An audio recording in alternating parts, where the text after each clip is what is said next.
नमः ओं विष्णुपादाय कृष्णप्रेष्ठाय भूतले भक्तिवेदांत स्वामिन् इति नामिने नमस्ते सरस्वते देवे गौरवाणी प्रचारिणे निर्विशेष शून्यवादी पाश्चात्य देशतारिणे जय श्री कृष्ण चैतन्य प्रभु नित्यानंद श्री अद्वैत गदाधर श्रीवासादि गौर भक्त वृंद हरे कृष्णा कृष्णा कृष्णा हरे हरे हरे राम राम राम हरे हरे मुखं करोति वाचालं पांगुं लंघयते गिरिं तत्कृपातमहं वन्दे श्रीगुरुदीनतारणं परमानन्दमाधवं श्रीचैतन्य ईश्वरम् नमस्ते हलग्राह नमस्ते मूसलयुधा नमस्ते रेवतीकान्त नमस्ते भक्तवत्सल नमस्ते धारणिधारा नमस्ते बलनम श्रेष्ठ प्रलंबरे नमस्ते स्वयं माम कृष्ण पूजा so again welcome all of you to verse number 2.2.36 and the translation is something like तस्मात् सर्वात्मा राजन् हरि सर्वत्र सर्वदा श्रोतव्य कीर्तितव्यश्च स्मर्तव्यो भगवान् नाम तस्मात् सर्वात्मा राजन् हरि सर्वत्र सर्वदा श्रोतव्य कीर्तितव्यश्च स्मर्तव्यो भगवान् नाम तस्मात् सर्वात्मा राजन् हरि सर्वत्र सर्वदा श्रोतव्य कीर्तितव्यश्च स्मर्तव्यो भगवान् नाम you can repeat तस्मात् सर्वात्मना राजन् हरि सर्वत्र सर्वदा श्रोतव्यः कीर्तितव्यश्च स्मर्तव्यो भगवान् नाम सर्वात्मना राजन् हरि सर्वत्र सर्वदा श्रोतव्यः कीर्तितव्यश्च श्रोतव्यो भगवान् नाम सर्वात्मना राजन् हरि सर्वत्र सर्वदा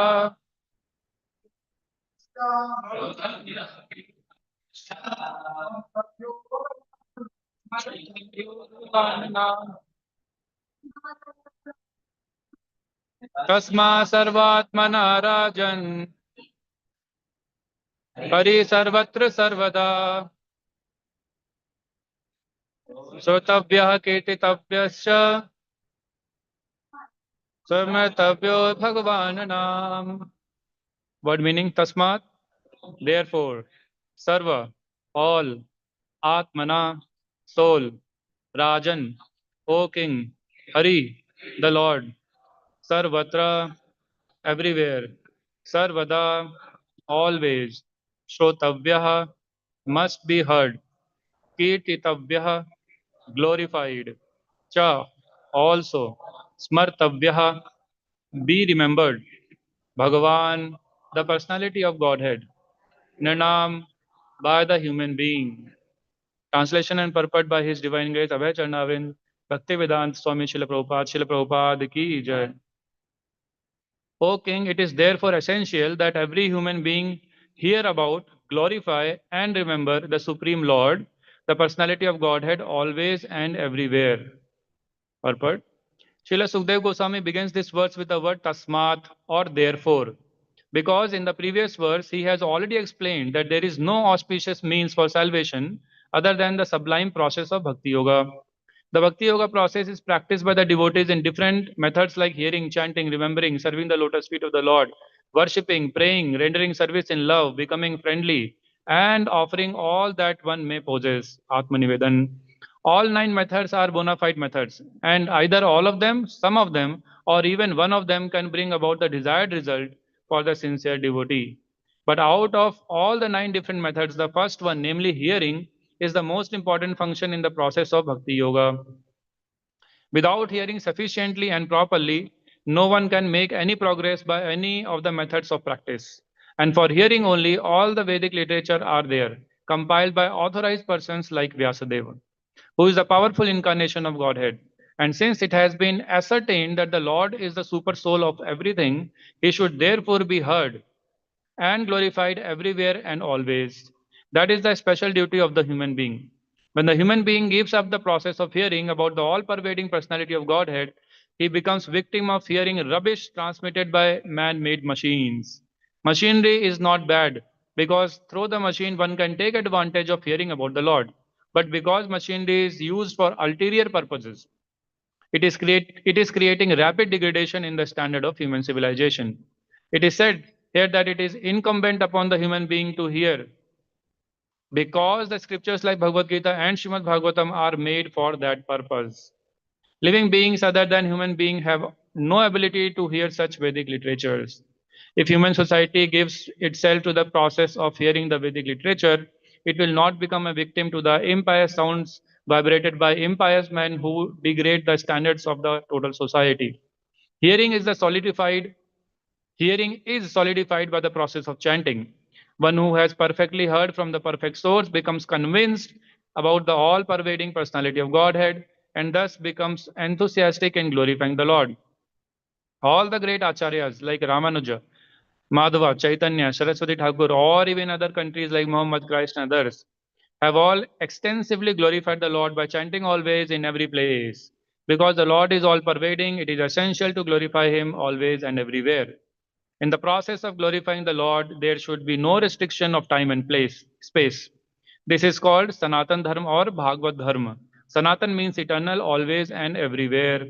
Bhagavat means pertaining to Bhagavan, the Lord. The Lord is the master of all time and all space, and therefore the Lord's holy name, must be heard, glorified, and remembered everywhere in the world. That will bring about the desired peace and prosperity so eagerly awaited by the people of the world. The word cha includes all the remaining processes or methods of bhakti yoga as mentioned above. तस्मात् सर्वात्मना राजन् हरि सर्वत्र सर्वदा श्रोतव्यः कीर्तितव्यश्च स्मर्तव्यो भगवान नाम. So let us do some recap of how we have reached to this verse. So we are right now in the second canto, second chapter, verse 36. This is almost the end of this chapter. So we will go back to last canto, last chapter. So canto 1 is having 19 chapters. The last chapter 19th is all about actually setting the the ultimate setup of the stage for the recitation of Bhagavatam. So now in the 19th chapter, Parikshit Maharaj is going back home, and we have all read that. He is repenting about it, and then finally he leaves, he gives the kingdom to Janmejay, comes back to the banks of the Yamuna. It is written Ganges, but Prabhupada in the purport writes it is Yamuna. It is more probable that it is Yamuna because Yamuna flows right on the footstep of the Hastinapur, and therefore it is more obvious for the king to go and sit on the banks of the Yamuna rather than go to Sukratal and sit at the banks of the Ganges. But anyways, then Prabhupada also tells that Yamuna and Ganges are both almost principally they are same. So we can consider both of them. And somewhere else in Bhagavatam, Srila Prabhupada is also writing that both of them are actually same. Later on, the names were divided, but initially all of them were called Ganges only. But anyways, then he goes and sits at the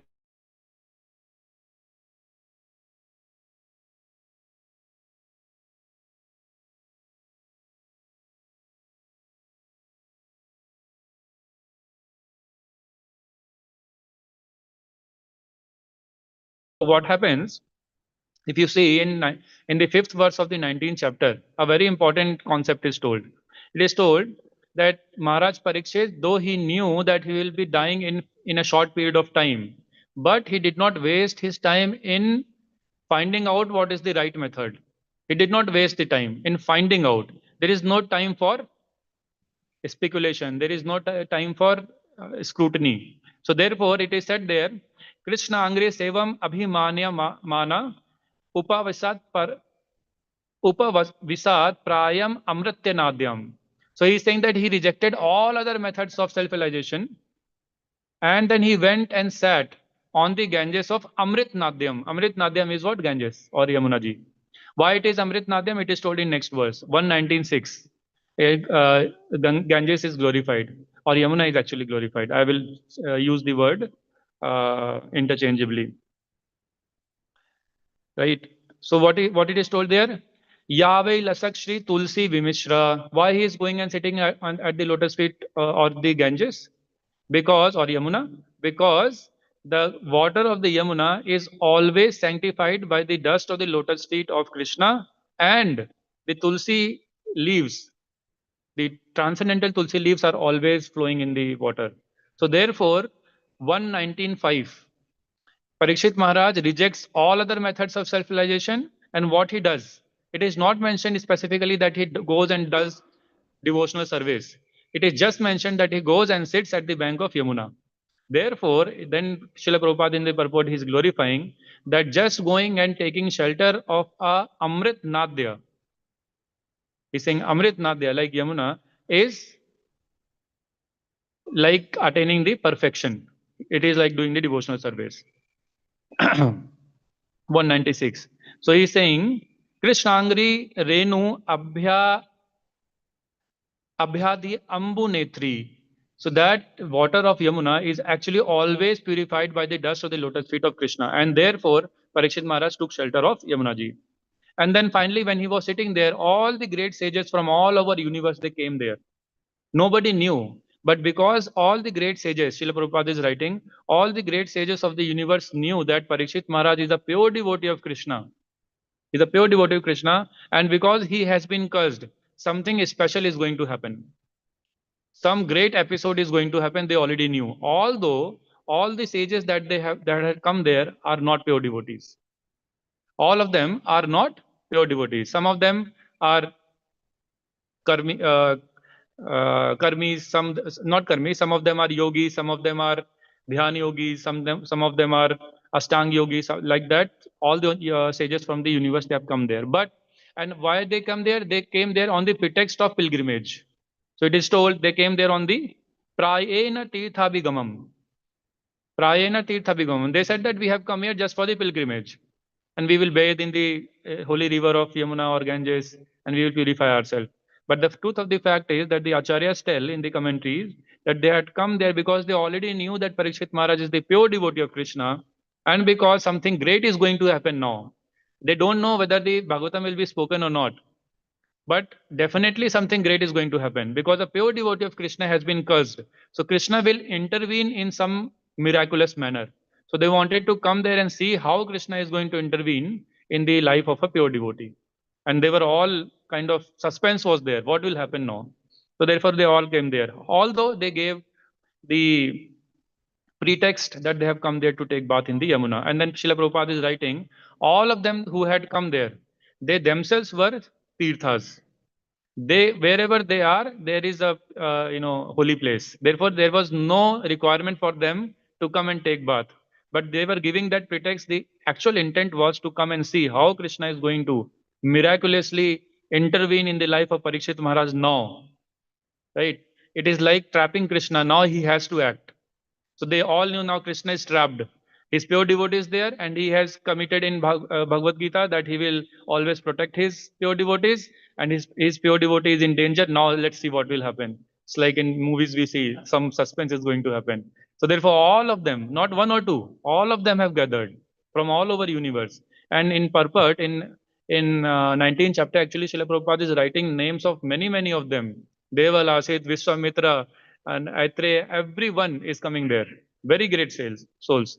So now what happens after that? The king humbly submits in their lotus feet. He prays to all of them, and then they all sit. But then a very peculiar thing happens. Can anybody tell? Something very astonishing happens. Now Parikshit Maharaj is sitting on the banks of Yamuna. All the sages have come. All the sages are, waiting for that suspense to unveil that how Krishna is going to intervene. And then Parikshit Maharaj asks a question because the sages have come. So the first principle is that whenever you meet devotees, you should ask the question about self-realization. And of course, we know the famous question what he asked. What is the duty of the person in this stage of life? That is the question. And then, but after he asked the question, a very important and very peculiar thing happens. What does that thing? You can take guess. Hmm? That will happen later. Before Sukdev Goswami, but that is not astonishing. We know. Before that, something very astonishing happens. Actually, Srila Prabhupada is writing, when Parikshit Maharaj asked the question, it seems like, Srila Prabhupada uses this word, seems like many times. Seems like all of them were not sure what to tell Parikshit Maharaj. All of the sages of the universe, all of the sages combined together, they were not sure of how to answer this question perfectly. It is Srila Prabhupada is writing. And that is very astonishing. And why it is happening? Because not all of them were established in pure devotional service. They were like Gyanis and Yogis. It is specifically mentioned there. Gyanis and Yogis, most of them were like that. Right? So like that. And even before that, if you see in the 19th chapter, 14th verse also, Parikshit Maharaj is using very peculiar word. He says that, and therefore that suspense is there. But the suspense that I was mentioning previously, all these sages are actually waiting that Krishna is trapped now. He will come and do something. Let us see what. Why they are thinking like that? Because Parikshit Maharaj is telling that Krishna has this whole curse and this whole episode has happened in my life. Why? Because yatra prasakto bhayam asudhatte. That Krishna has mercifully intervened and intervened in the form of a curse in my life so that an attached householder like me can actually leave and become detached out of fear. This is very astonishing. Parikshit Maharaj saying like that. Why? Because in order to achieve or realize something or understand something, there are three levels: out of fear, out of duty, out of love. Of course, we know that Parikshit Maharaj, whatever he is doing, he is not doing out of fear. But on our behalf, he is saying that sometimes Krishna intervenes in our life for a person who is too attached. So that out of fear, he becomes detached and surrenders unto the lotus feet of Krishna. And therefore, he is using this 119:14. He is using this word, Yatta prasakto bhayam asudhatte. Out of fear, Krishna is actually making me surrender. Like, this is great humility. And after that, this whole episode happens. Finally, he asks the question, and seems like the sages were not really sure of what to do. And at the right point in time, Sukdev Goswami comes there. When he is coming there, all the women and children are accompanying him out of astonishment because he was like a madman. Then he comes and sits there. And then Parikshit Maharaj first of all glorifies him, and then he asks the same question to him.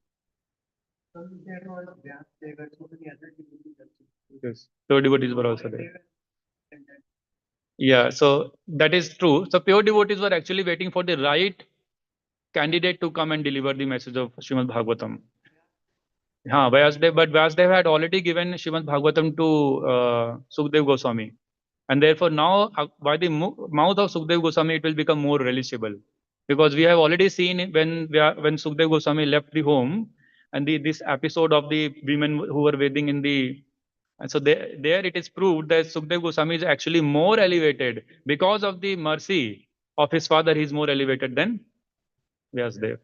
Because the women were saying that you distinguish between male and female, that therefore we covered our body. But Sukdev Goswami is completely above the bodily conception of life, completely beyond the three modes of material nature.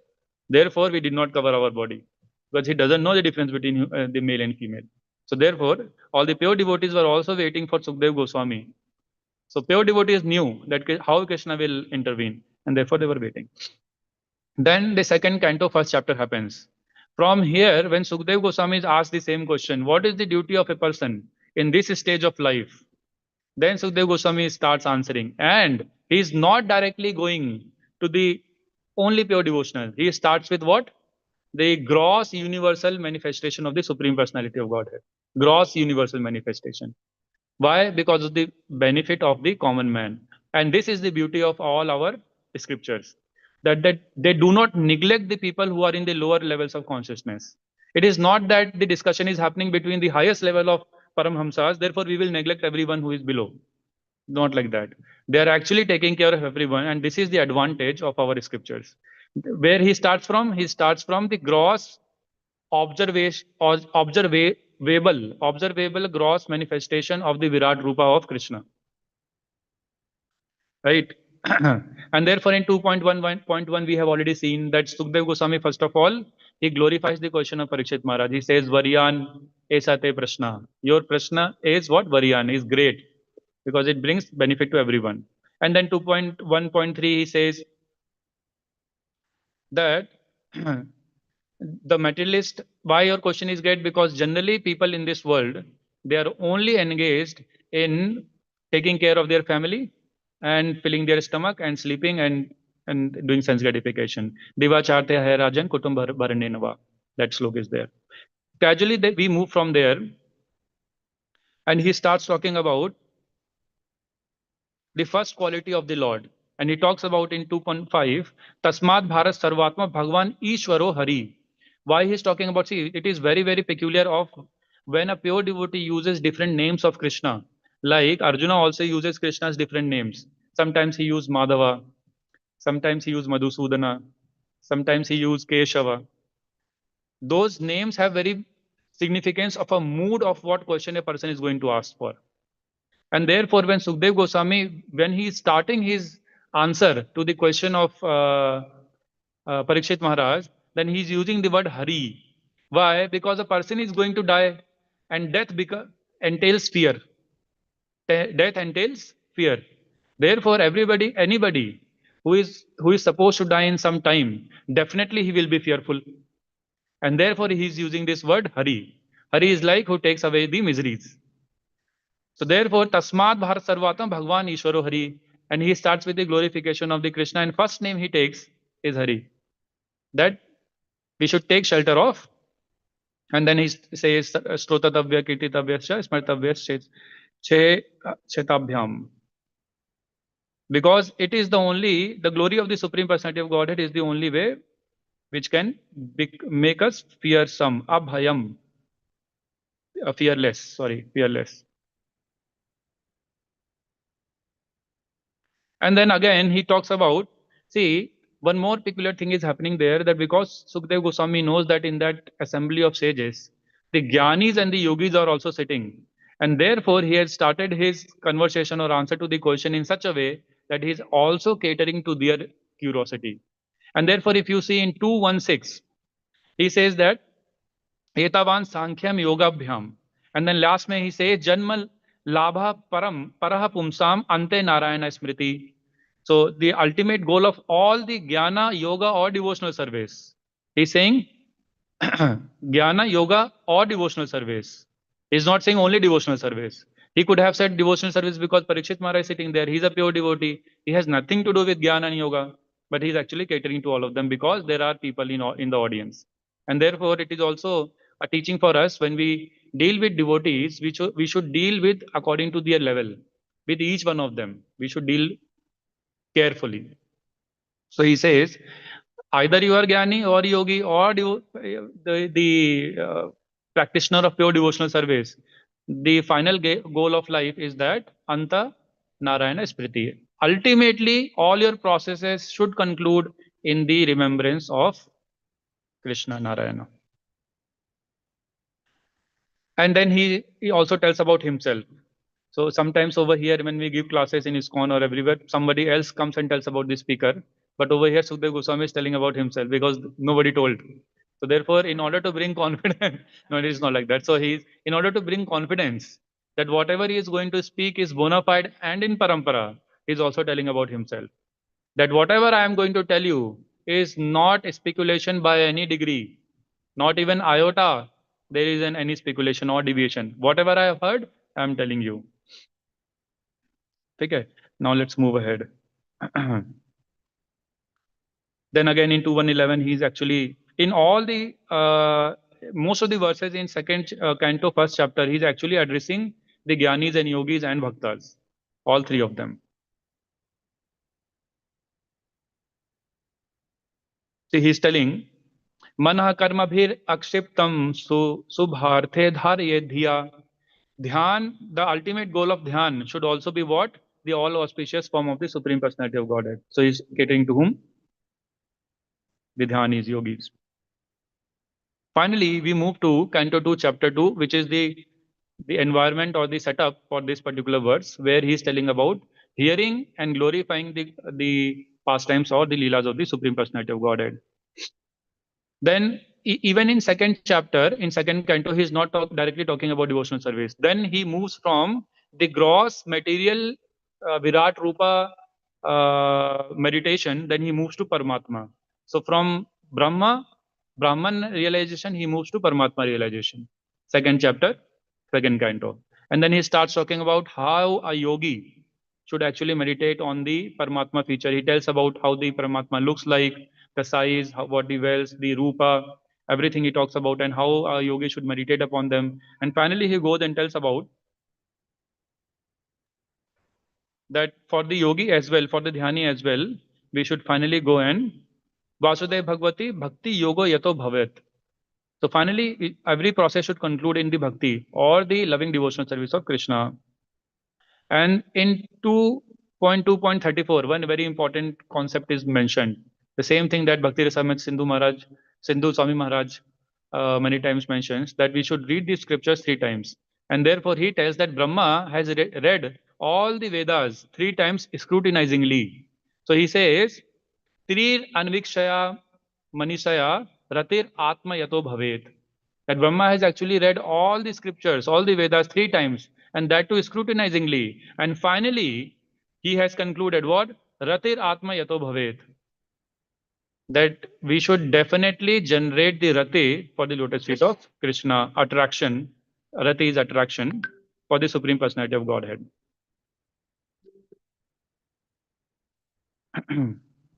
Now coming to 2236. So there are two main themes in 2.2.36. One is that, of course, it is told that Shotatavya, Kirtitavya, Smritavya, Bhagwan Nanam, that we should always hear, chant, and glorify the glories of the Lord. But there is another very important Sarvatra Sarvada. It is told Sarvatra and Sarvada. It is not that we should hear and glorify Krishna only in the classes or occasionally or when we are distressed, like the 4 people who take shelter of the Krishna. Who are those?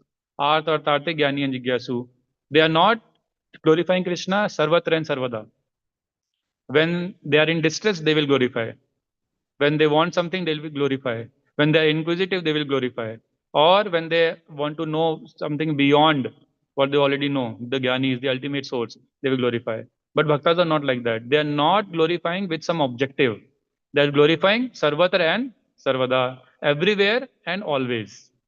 This is the main qualification of how the glorification should happen. Now in Bhagavad Gita 9.14 also, Krishna is telling the same thing. Satatam kirtayanto mam yatantasya darbrata. And in 10.9 he is also saying about the devotees, that how devotees when they meet each other, what they do. Magchitta madgata prana bodhayanta parasparam. Katayantasya mam nityam tushyanti cha ramanti cha. What they do whenever they meet, they don't talk about worldly things, they don't talk about objectives, don't talk about women, money, prestige, man, puja, pratishtha. They talk about only the bodhayanta parasparam kathayantasya mamnitam katha. They do the katha of the glories of the Lord. Now I want to take to Ramayan, and Lord Shiva is actually telling Parvati in Balkand. So he is telling about. So Parvati is actually asking Lord Shiva, Mother Parvati is asking Lord Shiva that tell me about the most elevated matter for the ears. What is supposed to be heard by the ears? What is there? And then the famous shloka by Lord Shiva, he starts saying about that. He's saying, Bandahu bal rupa so iramu, sab sage sulabh japat jisunam, Mangala Bhavana Mangala Hari, Dravauso Dasharatha Ajira Bihari. And then he says, Puchahi Raghupati Katha Prasanga, Sakala Loka Jag Pavani Ganga, Tum Raghubir Charan Aruragi, Kehu Prashna Jagat Hitalagi. So he's saying that whatever, because you are a lover of Lord Rama, because you are a devotee of Lord Rama, whatever Krishna, whatever Prashna you have asked, whatever question you have asked, that question is like what? Jagat Hitalagi. Kehnehu Prashna Jagat Hit Lagi. Whatever you asked is the beneficiary of all, for all the society and all the world. And then he goes ahead and in the Balkand only, Lord Shiva is telling that hearing and chanting the glories of Lord Rama is like clapping And by that clap and that sound, all the birds on a given tree will all fly away. And it is analogous to the anarthas on the heart, the tree heart of our the tree of our heart. The anarthas are sitting, and when we chant and clap in the glorification of Lord Rama, then all the anarthas will fly away. So he's telling like that. This is the mood we need. We should not approach katha as we are going to consume something, like we consume many other things. We should not approach katha like that. The katha should be taken as a medicine. This is a remedy that we are taking. And how should we approach it? Like thirsty souls. We relish when we are thirsty, then we relish water. When we are not thirsty and we are just drinking because we should drink 8 liters of water every day, it is like a routine. Every morning devotees are getting up and they are drinking. Sometimes they don't even like, but because they want to keep their gut and stomach good, they will drink it. But they will not relish at that point in time. When we are really thirsty, then we will relish the taste of water. And then we will remember the quote of Bhagavad Gita that Krishna is the taste of water. When we are not thirsty, it will be very difficult to realize that, right? Therefore, we should approach the katha in that mood that we are really thirsty. Our heart is actually hankering for this katha for many, many lifetimes because we have been suffering in this material world. And only by hearing the katha, the lowest benefit that we can get is that what? It will extinguish the fire of material existence that has been burning from time immemorial. And therefore, we sing in the first stanza of Sansar Davanal, Lead Loka, Tranaya Karunya Ghanaganatvam. And then what happens when we hear? Then he is also telling, Shrunvatam Sokatha Krishna Punya Shravan Kirtana. So Krishna within our heart, or the sincere hearer, Krishna in the heart, he actually cleanses the anarthas slowly, depending upon how sincerely and seriously a person is hearing.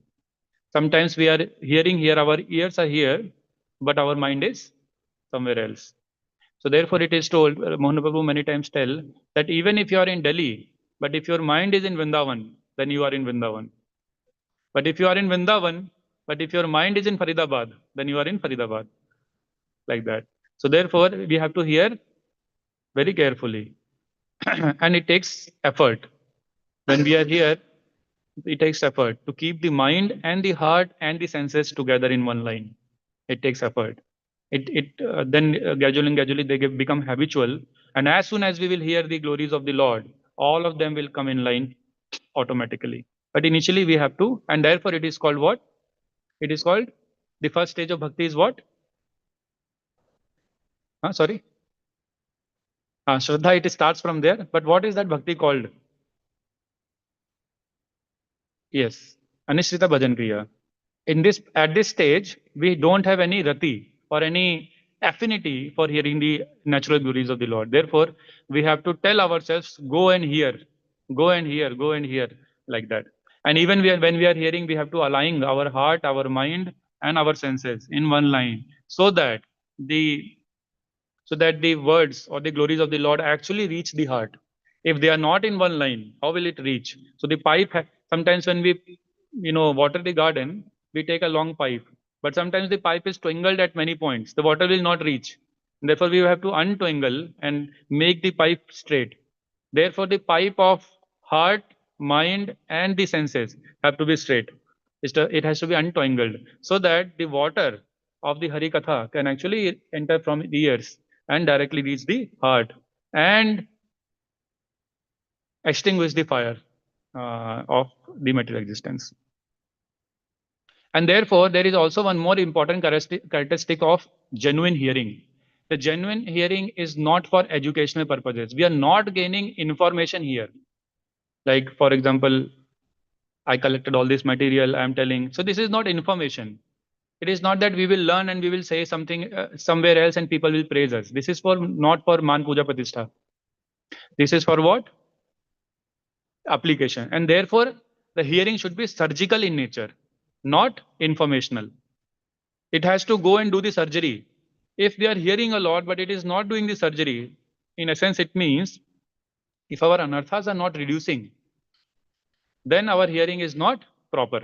We have to meditate and contemplate upon where it is going wrong. Maybe the pipe is tangled at some point. Maybe the pipe is tangled between the heart and the mind.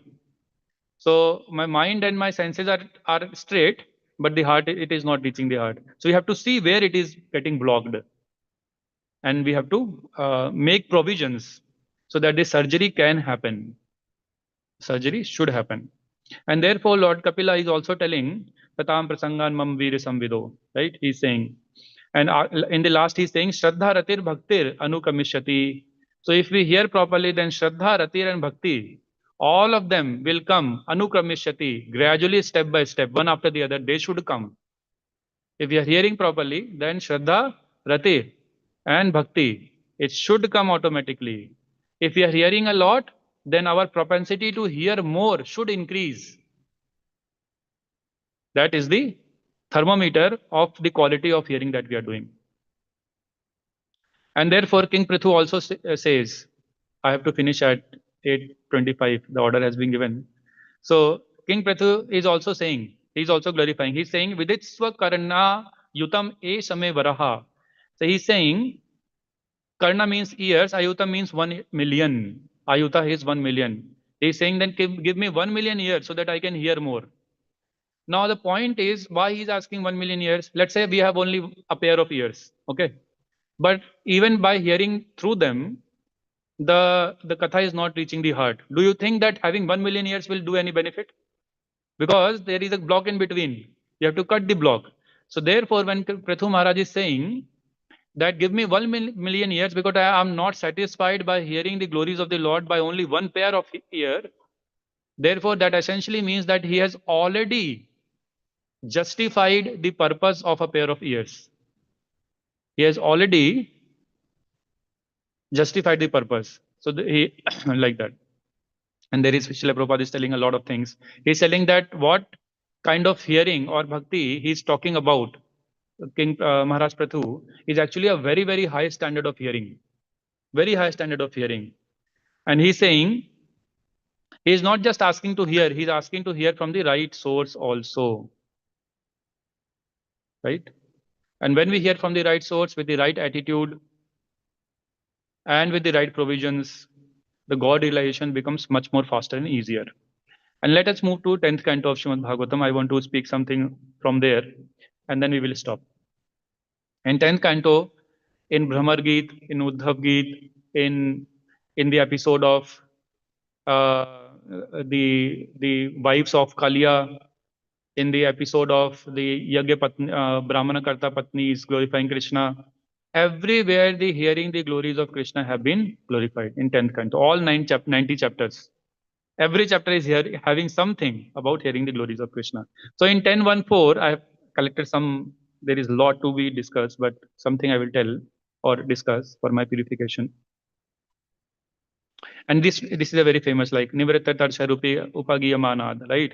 So what he's saying that Tarsai is lust or material activities. Nivritte Tarsair. How can we get Nivritte Tarsair? By which is described of Sang Bhava Ausadhat. So he is telling this glorification of Krishna is a Bhav Ausadi. But whatever Ausadi we take in this world is what? Very bitter. Then therefore they are telling Mano Abhiramat. This medicine is very pleasing also. This is not an ordinary medicine. This medicine cleanses all the dirt of the material existence and it is not bitter. It is Manobhiramat. It pleases the mind and the heart. Therefore, everybody wants to take it. Whoever has tasted a little bit of Krishna Katha wants to take more. Though it is a medicine. Why it is a medicine? We have seen because it does the surgery. And surgery is painful. So therefore, it is told any sort of change in this world is very painful. And therefore, human beings don't want to change. Change is always painful. And therefore, we don't want to change because once something is going on, we become habitual of it. And therefore, we also become habitual of our anarthas. We make friendship. It is okay.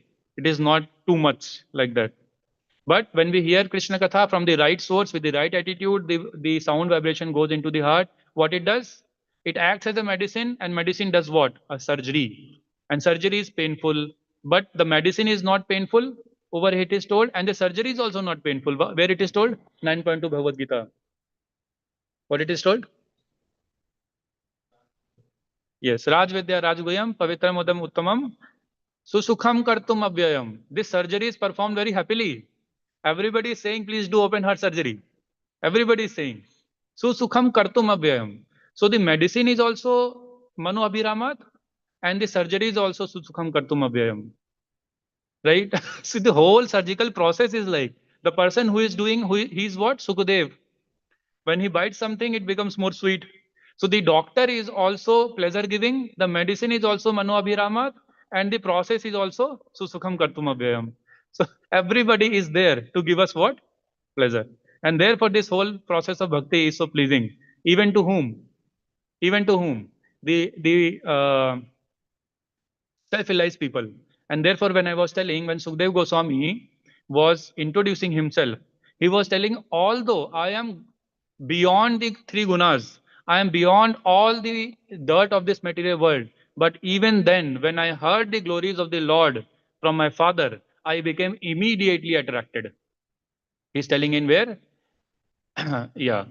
And also one more verse in 119, 17, somewhere like that. Right? So therefore, this whole process is very pleasurable. And therefore, Srila Prabhupada says, what is the difficulty? Therefore, it is, what is the difficulty? If the doctor is so helpful and he is Sukadev, the medicine is Mano Abhiramat, the process is Sukham Kartum Abhyam, what is the difficulty? Why are you not getting the surgery done? And then there is the answer. So now, the Brahman Patni is giving answer to this person. Why are people not getting the surgery done? And therefore, they are saying in 10:23:33, he's saying, Shravanat, Darshanat, Dhyanan, Mai Bhavo Anu Kirtanat, Na Tatha Sannikarshena Pratiyata Tatograhan. So, they are telling a very important concept. They're saying, Sannikarshena. Sannikarshena means physical proximity. It is not that when some person, by the way, before going there, why people do not get this surgery done? There is one more important aspect of this surgery. This surgery can be done remotely. The surgery can be done remotely. You don't have to be in real physical proximity to your Guru or Krishna.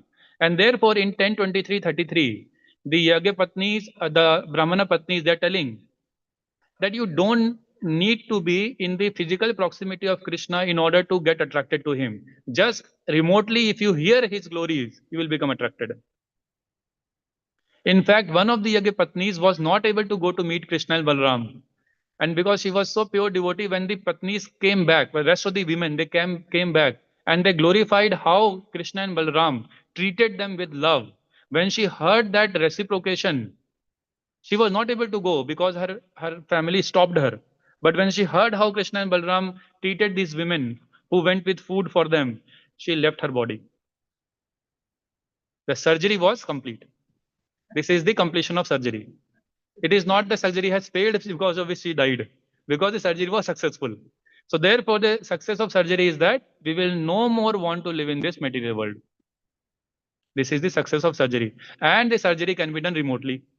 Like these days, they claim we are doing surgery through robots. They can sit here in India and they can do surgery in Boston, like that. But this surgery has been going on for ages. And therefore, 10:23:33, everybody should read. Na tatha sannikarshena. Sannikarshena is very important. Physical proximity is not important. We should hear from the right source with the right attitude, and the same surgery will happen because this is a remote process. They already have that technology. And therefore, it is told that hearing about how does it happen remotely? Because by hearing, it creates kind of a bridge between the hearer and the Krishna. Therefore, hearing builds a bridge to Krishna before their feet even reached him. And therefore, in Kali Yuga, the ear is the most important sense. Why? Because just by using the ear properly, in the right attitude, hearing from the right source, the ear can help you build that bridge that will fill the proximity or the gap between us and Krishna. Right? Therefore, it is told that ear is the most important. When there is a bridge by proper hearing, then what happens? Who walks on the bridge? There is a bridge, somebody has to walk. Who walks on that bridge? It is told in 10:23:35. Who walks on that bridge? The heart of the sincere listener. The heart of the sincere listener walks on that bridge from the ear to the lotus of feet of Krishna and goes and surrenders there. It is told, Hido apaguhya vijahu deham. So one of the ladies who has been forcibly kept back by her husband, when she heard that others describe the Supreme Lord Krishna, how they embraced him, the woman, she embraced him within her heart. The woman who was not able to go was able to embrace Krishna like the other women did just by hearing. Why? Because her heart was able to walk the bridge that was created by hearing the glories of Krishna between the ear and the lotus feet, and it went there and and embraced Krishna. And as soon as she embraced Krishna, she left her body. She could not. Did not want to live here anymore. So the real question is now, before we stop. So the real question for us is that first, there are two questions, important questions. One, do I really agree that hearing glorifying is so important and so beneficial? Do we have that conviction? That is question number one. And second question, what is my tongue glorifying at this point in time? These are the two questions asked by senior devotees. They're telling, what is my tongue glorifying now, and what are my ears receiving now? What are my ears, waiting to hear for? What is that affinity at this point in time? Is it for Katha or for something else? Do I want to hear my own glories or Krishna's glories? Do I want to hear the glories of what seva I have done? How much seva I am doing? Like all of us want to hear. So these are two questions. Are we really convinced that glorifying, like in this verse, Sotatavya, Kirtitavya, Smartavyo, are these processes sufficient enough for us? Are we convinced enough? And second, if we are convinced, then what our ears are hearing at this point in time, and what is our tongue glorifying at this point in time? That is the main question that we should all contemplate after hearing this verse. Because the heart will become attached to something or the other. The heart will become attached to something or the other, if not consciously, then unconsciously, in this material world, by hearing the glories of certain mundane topics or people or places or activities. And if we do not engage our tongue in kirtana, the tongue will engage in complaint, self promotion, criticism, and endless worldly narration. What the tongue will do? It will do complaint, gramya katha, yes. It will do, it will seek man puja pratishtha. If others are not giving, we will do ourselves, glorify ourselves. Not like Sukhdev Goswami. Sukhdev Goswami is doing for the benefit of others, but we will do for our own gratification. And self promotion, criticism of others. Why we do criticism? Because of false ego. False ego is a byproduct of ignorance. Criticism we do because we want to make ourselves better. It is also an indirect way of self promotion. I criticize because I'm not able to promote myself, I will criticize you. It is like crab theory. All the animals, when they are captured, they are kept in a closed box. But crabs, they are kept in an open, because even one crab will try to climb the wall and come out of the vessel, other crab will pull the leg. So criticism is like that. So crabs are open, always kept in open bucket. Right? They will never come out. They will just keep on pulling each other. Criticism is an indirect way of self promotion. Why we do self promotion? Because of false ego. False ego is a byproduct of ignorance. Ignorance, we have studied today, can be completely eradicated from the heart by hearing the glories of the Lord. And therefore, the final instruction of Sukhdev Goswami is that everywhere and always, whenever we get time, in our present condition, we will not remember that we have to glorify the Lord always and everywhere. Therefore, it is recommended, whenever you remember, at least you start glorifying. So it is like you might have seen that experiment of time management, where the professor comes, takes a jar. First, he fills it with large pebbles, then small pebbles, then sand. So, like that, we have to make our consciousness or our efforts like that sand. All the big activities that we are doing whole day, the large pebbles, we have to fill the sand of Krishna Katha wherever there is possibility. There is a space. And then what he does, he shakes the jar so that there is more space. Right? So therefore, Sukdev Goswami is saying, therefore, O king, we have to glorify the Lord everywhere, and we should always search for the right source from which we can hear more and more. Even if for a moment, assume that we are in the right consciousness and the speaker is perfect. that will lead to our perfection. Even a moment of hearing in right consciousness. So therefore, it is recommended here always, everywhere, so that in our conditioned state, even if for a moment, let's assume due to some permutation or combination, if we momentarily come in the right consciousness, we will be elevated, like Maharaj Khatwang. And the example is given in the last chapter of first canto. Maharaj Khatwang, as soon as after fighting for the demigods for many, many years, he came to know only one moment is left. He said that I am leaving everything and I'm surrendering to Krishna. Like that. So I will stop here. It is already 29. I was told to stop at 25 and take questions, but then we can take questions and comments now. Hare Krishna. Granthra Srimad Bhagavatam ki jai. Yes, Guruji. Please comment.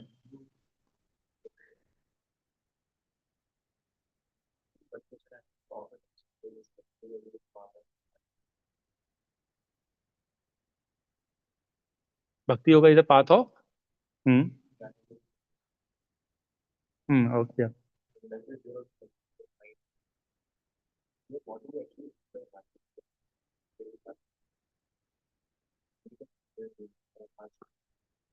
Yeah.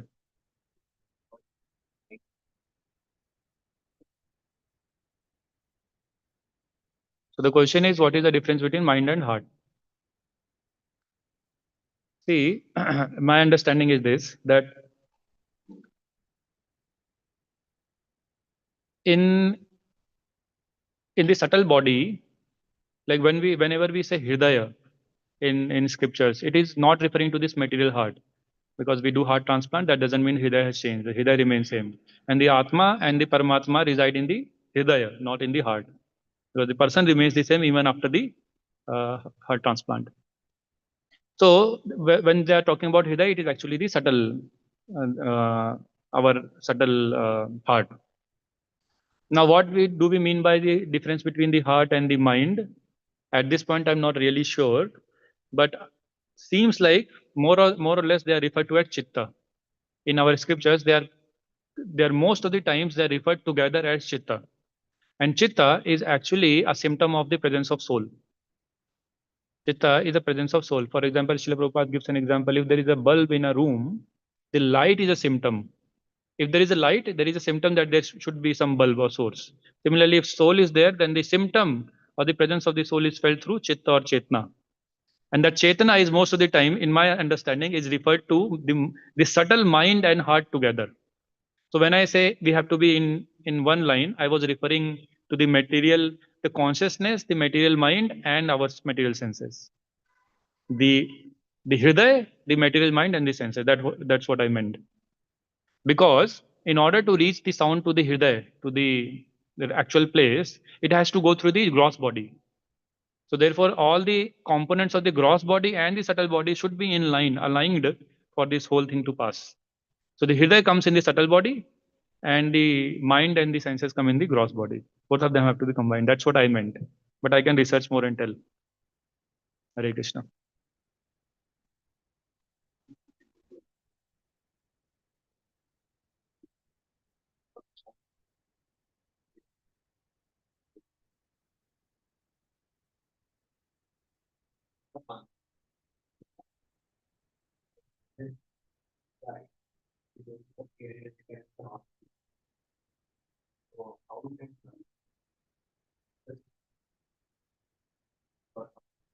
Yeah. Uh, we can replace it, we should replace it with service attitude. So there are two kind of vrittis. Take a seva vritti, the other is called bhoga vritti. So because of the bhog vritti, whatever we do in this world, whatever we see, whatever we consume, whoever we talk with, the person in bhoga vritti will always try to extract something for himself from that. And that is bhoga. And one of the formats of that extraction of bhoga is through self adoration, man puja pratishtha. But when we change our consciousness from bhoga vritti, the consciousness of enjoyment, to the consciousness of service, then we will see hearing as one of the services, which we are already doing, but it is for me. We should already. It is about changing the aspect of the consciousness. Right now, we are in the aspect of bhoga. Whatever we see, whatever we do, the first instinct, the natural instinct that will come is how can I enjoy it? What is there for me? How is that beneficial for me? Is it benefiting me, or is it waste of time, like that? So I and mine are in the center, and that is the definition of bhoga vritti. When we move here to seva vritti, then whomever we see, wherever we go, whomever we meet, whatever we read, the attitude will be of service. Like our senior devotee, you see, they are giving classes whole day. 365 in 365 days, they are giving maybe 1,000 classes. But the point is not that, hey, I'm such great person, I'm giving so many classes, I know so much. The Every time they are speaking something, it is in the attitude of service. That this person is sitting in front of me, let me serve him. By serving him, I will please Krishna. It is a very difficult attitude to come. It takes time to come. But that is the difference. I hope that answers. Hare Krishna.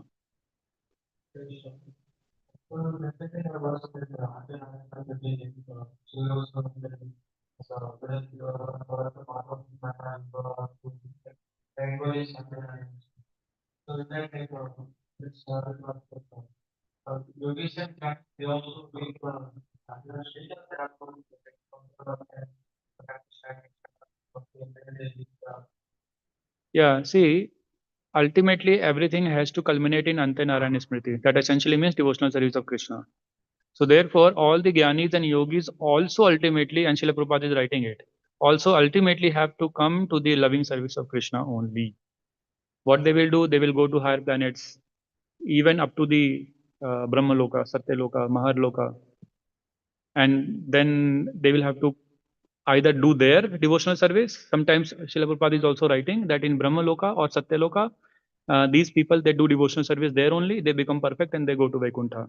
Most of the times, but they have to come back, associate with devotees, do devotional service, become purified, become a loving servant of Krishna, and then go back to Godhead. So, as an answer, yes, everything has to culminate into devotional service.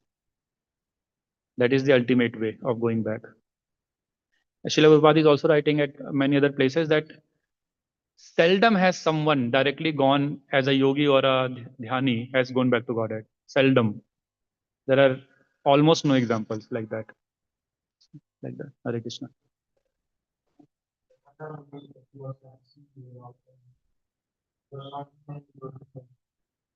Actually, he was doing devotional service, but and Srila Prabhupada is writing when he's talking about Kapil Deva's instruction and before that, the whole episode. But that devotional service is according to the time, place, and circumstance of that particular yoga. That is devotional service. There is nothing called as pure Ashtanga yoga. There is nothing called as pure Dhyan yoga.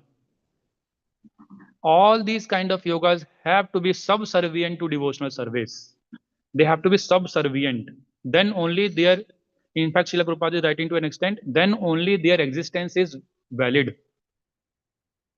Then only their existence is valid as a yoga if they are subservient to devotional service.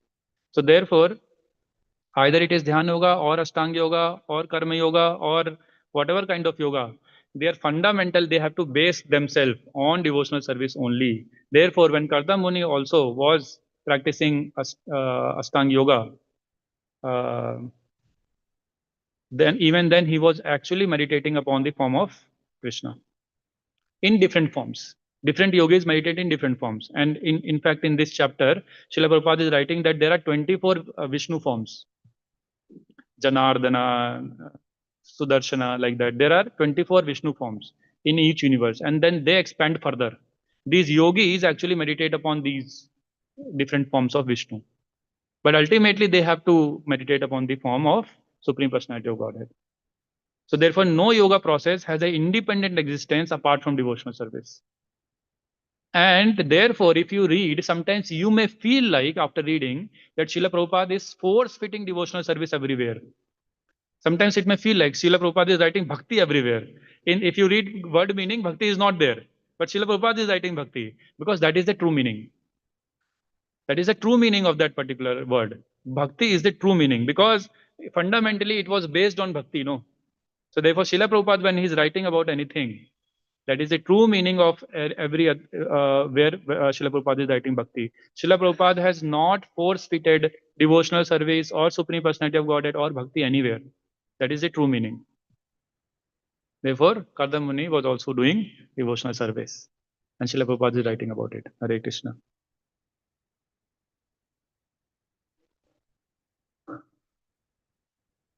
And therefore, if you also see the son of Kardam Muni, Kapil Dev, like Sukdev Goswami is representing his father and he is giving the pure knowledge of his father. Therefore, Kapil Muni is also representing whom? Kardam Muni. And Kapil Muni is specifically talking about meditation on the supreme, on the purified form of the Supreme Personality of Godhead, Hari. Many times he mentioned Krishna, Hari, like that. So therefore, it is evident that whatever knowledge they are talking about is not independent of Ante Narayana Smriti. Has to be based on Narayana Smriti.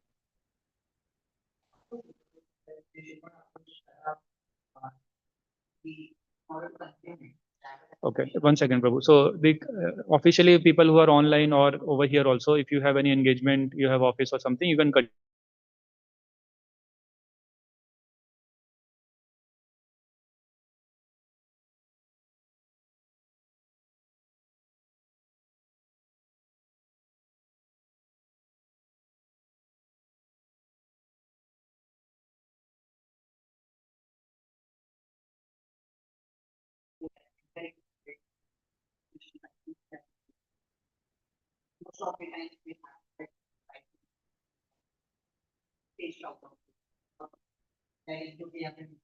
Right.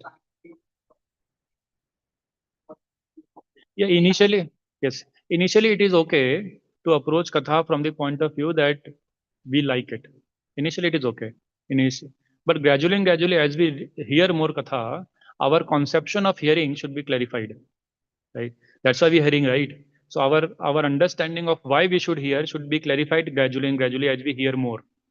And once that is clarified, once the purpose is clarified, then the activity is done more. Once the purpose of hearing is clarified, then we will want to hear more. Initially, the purpose is not very clear. It is for maybe I like it, I like that speaker, he speaks well, he speaks good slokas, good stories. Sometimes people go to only hear jokes. Some people also tell only jokes because that is what the audience wants. But it is also okay because initially they are bringing them to the actual platform of hearing just by telling jokes and stories from the scriptures. It is very good way. So initially it is okay to hear katha in that mood, but as and when we keep on hearing, our purpose should be clarified. That is also a test of hearing. That is also a test of hearing. Are we understanding the purpose of hearing or not? If we keep on hearing for many years and we are still only for jokes and stories, that essentially means that the purpose is still not clarified. And once the purpose is clarified, even if the katha is not pleasing to the ears,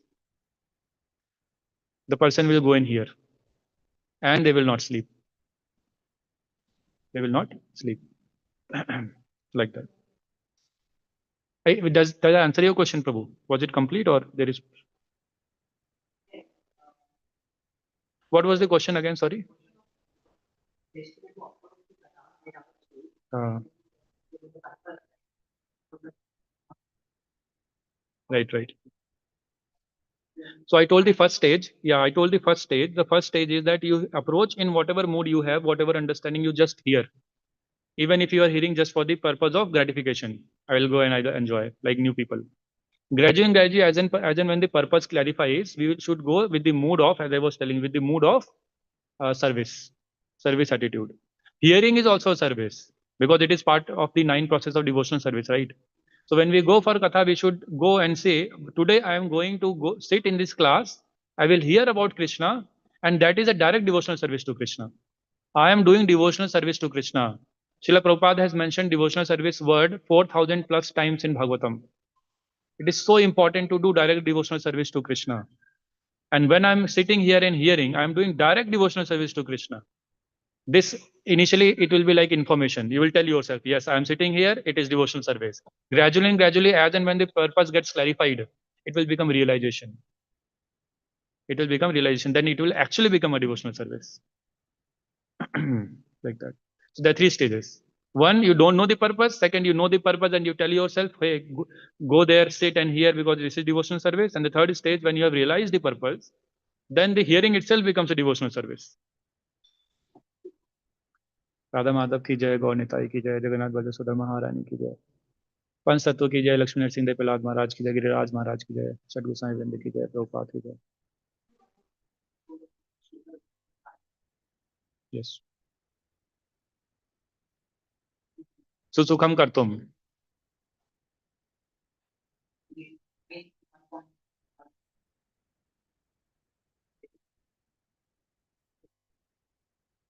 Now I was telling this whole process, the doctor is also Sukadev, who is like pleasure giving. The surgery is also Susukham Kartum Abhyam. So this surgery of the heart, the anarthas going away, it is also pleasurable. It is not painful. That I was telling to tell. The medicine is also sweet. The surgery is also blissful. And the doctor who is doing this surgery is also blissful. Everybody is blissful. And therefore the patient also becomes blissful. How it becomes blissful? Because he goes back to Godhead. Like the mother, the Yagya Patni, who was not, sorry, Yagya Brahman Karta Patni, who was not able to go and embrace Krishna. Like that. That's what I was trying to tell.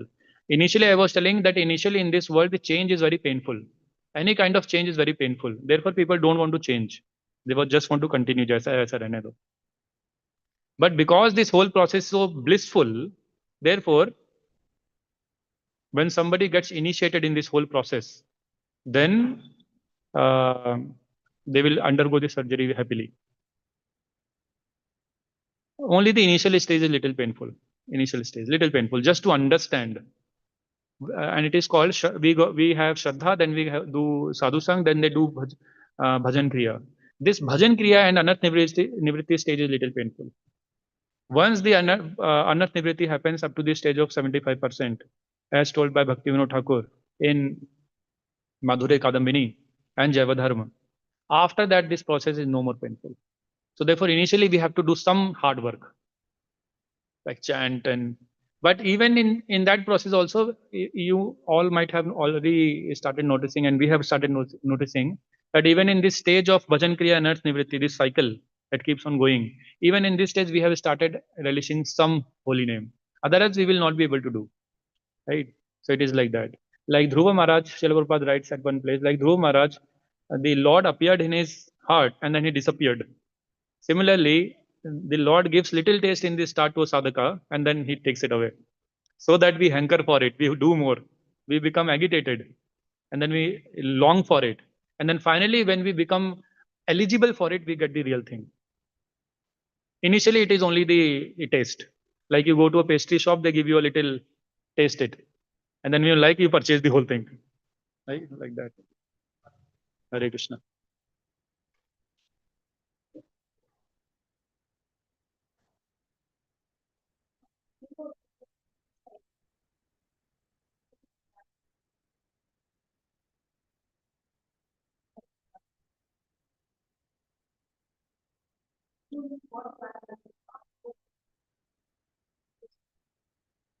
Mhm.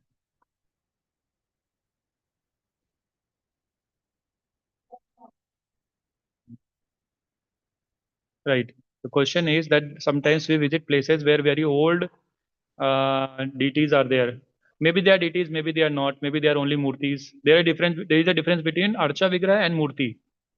Murti is something like it is a representation of the Supreme Lord. Like you carve a Murti. And Archa Vigraha is like then you do the Vedic process, devotional Vedic process, and you call for the mercy of Krishna so that Krishna comes and resides in that. So that Archa Vigraha is Krishna himself, while Murti is a representation of Krishna. Murti helps you remember Krishna, but it will not be able to accept your devotional service. While Archa Vigraha will be able to accept your devotional service directly. That is the difference between Murti and Archa Vigraha. Now, the question when we go to such places and we sometimes see very old uh, idols, it depends upon whether when they were constructed with the mood of a Archa Vigraha or as an idol or a Murti. Sometimes when these great kings, very wealthy kings in the old ages, they also used to construct just like that, like the murtis of the Lord. Narsimha or something like that they used to consider. So for on there we should go in both cases a devotee will obviously go and pay obeisances because they're helping him to remember the Lord. Remembrance is there like we studied today. But at the same time, Archa Vigraha can only accept our devotional service. We have to remember that. It depends with what purpose that particular thing was created. It also depends. And it also depends upon one of more important factor,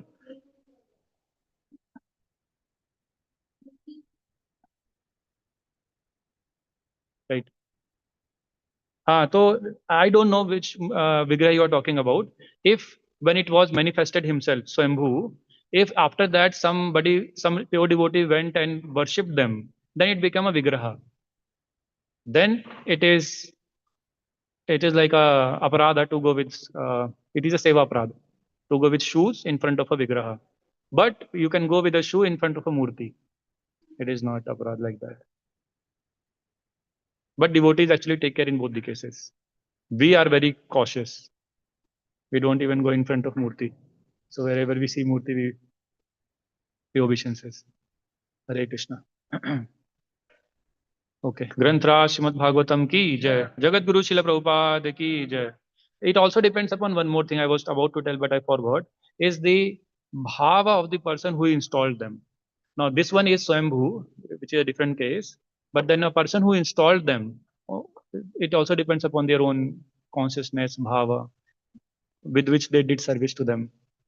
So it depends upon that.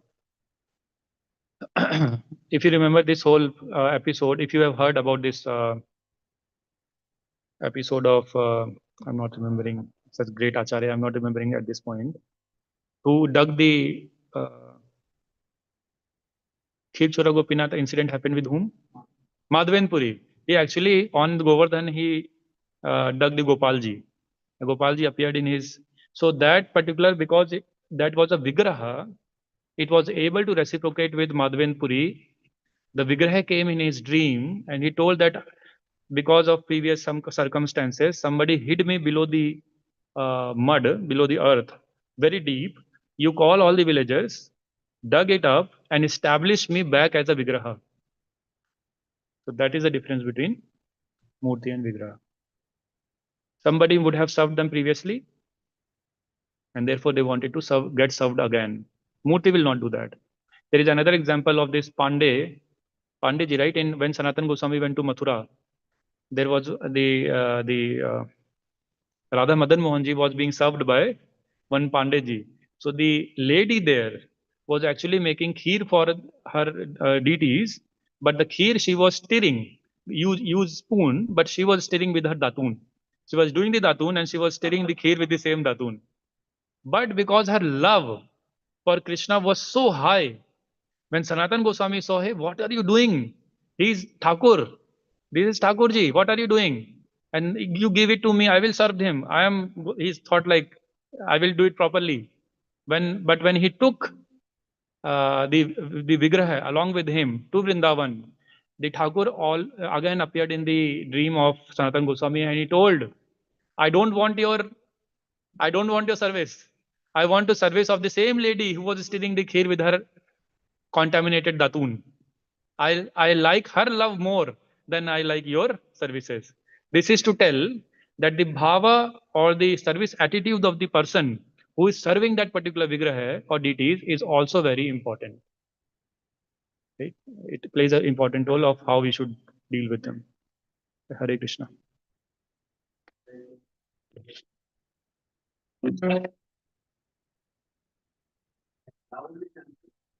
Hare Krishna, Hare Krishna, Krishna Krishna, Hare Hare, Hare Rama, Hare Hare.